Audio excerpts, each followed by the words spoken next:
Did you know that Sudan has more pyramids than Egypt? For centuries, the narrative of world history has been shaped by a Eurocentric perspective, often overlooking or deliberately obscuring the rich and complex history of Africa.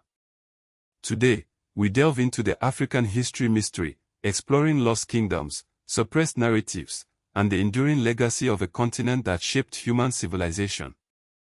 Our journey begins in the cradle of humankind. Africa is not just a continent, it's the birthplace of our species.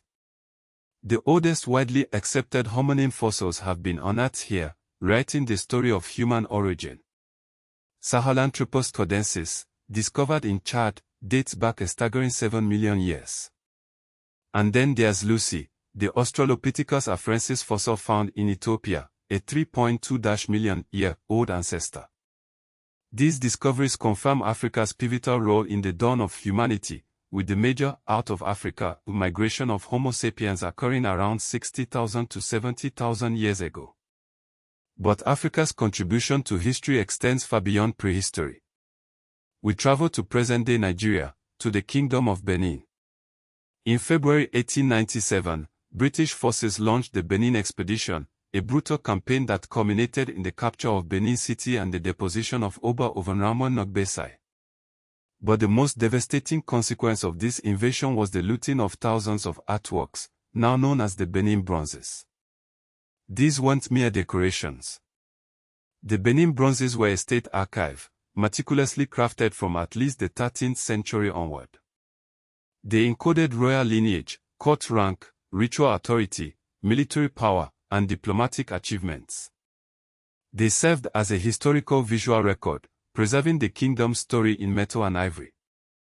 The seizure of these bronzes was a deliberate act of imperial erasure, dispersing one of Africa's most important artistic archives across the globe, a loss that continues to resonate today.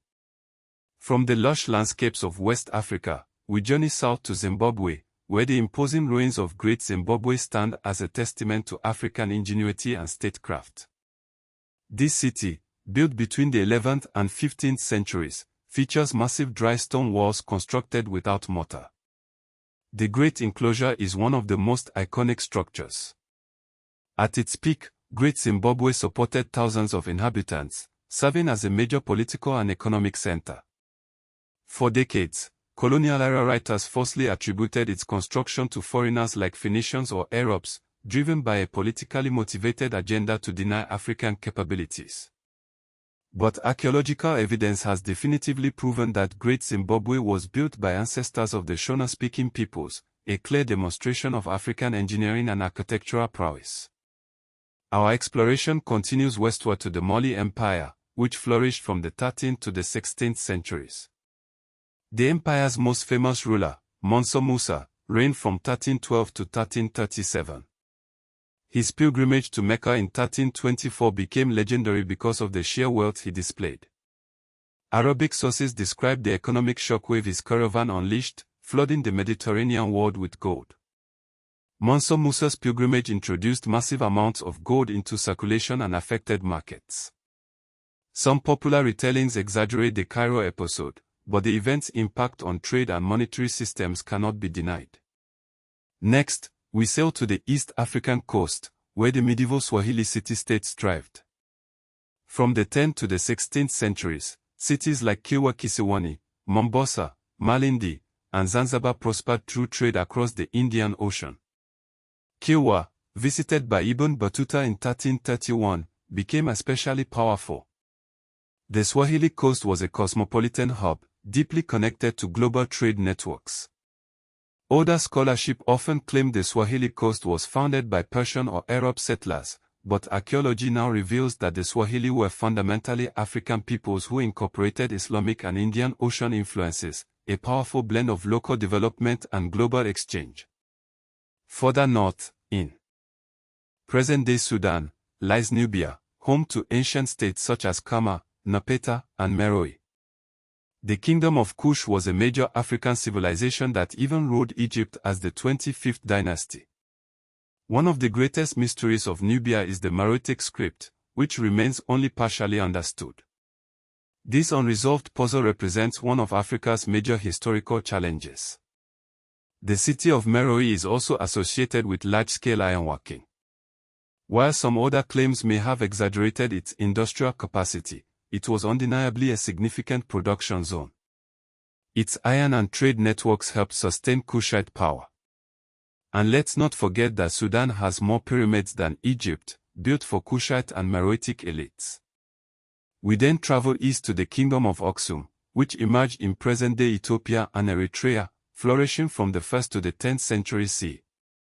Aksum was one of the great powers of late antiquity, trading with Rome, India, and Arabia. It minted its own coins, a testament to its sophistication and international commerce. Aksum adopted Christianity under King Ezana in the 4th century CE, solidifying its place as a major religious and cultural center.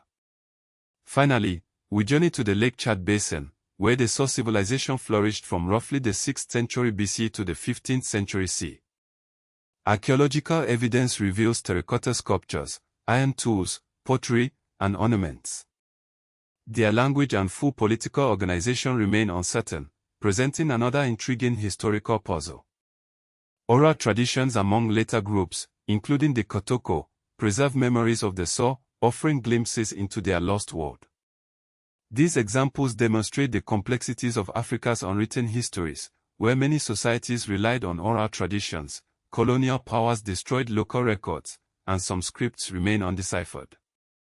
A common misconception is that Africa has just one missing history.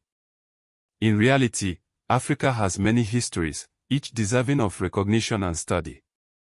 The impact of colonialism was not just territorial conquest, but also historical erasure. African achievements were often attributed to outsiders, African oral traditions were dismissed as unreliable, and looted artifacts and archives were moved to Europe, intentionally obscuring Africa's contributions to world civilization. Africa is not peripheral to world history, it is central.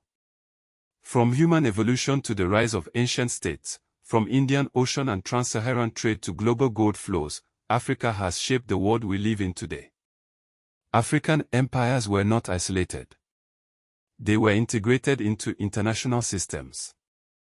Gold, ivory, salt, slaves, textiles, horses, manuscripts, and ceramics moved across vast distances. African rulers negotiated with distant powers, and African cities were linked to North Africa, the Middle East, Europe, and Asia. The story of humanity is incomplete without acknowledging the central role of Africa.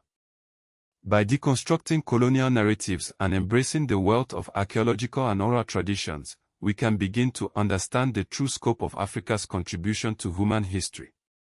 From the hominin fossils in Chad and Ethiopia to the Benin bronzes, from Great Zimbabwe to Musa's pilgrimage, from the Swahili coast to the Kingdom of Aksum, Africa's lost kingdoms and hidden histories are finally being revealed, enriching our understanding of the human story.